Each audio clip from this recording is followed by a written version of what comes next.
आज हामी रुमबाट अघि निस्केर हामीले यहाँ चाहिँ पिकनिकको लागि जाँदैछौँ।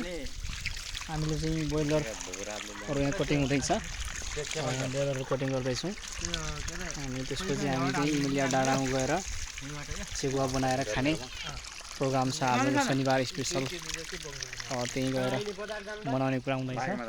हाम्रो विक्रान्त भाइ पनि छ यहाँ, म पनि छु हैन। हाम्रो यहाँ जेठान साहब निरज पनि हुनुहुन्छ यहाँ। ल हामी अब अटोमा चढेर अब सुरु भइसक्यो हाम्रो इमिलिया। हामी ट्याक्क अटोमा चढिसक्यौँ। ल म चाहिँ यहाँ अटोमा छु, अन्त हामी बसिरहेको छ। पुग्नु सक्छौँ है।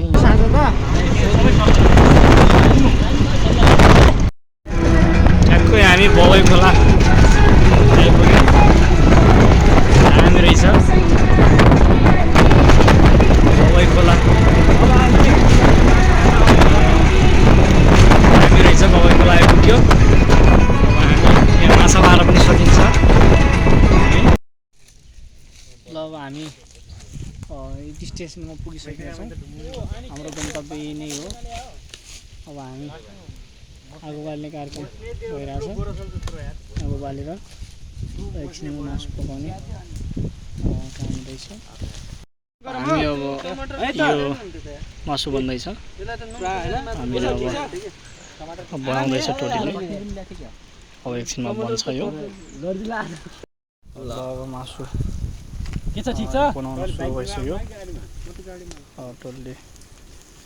झ्याम्म हाम्रो मासु पाक्दैछ। अब ल एकछिनमा रेडी हुँदैछ।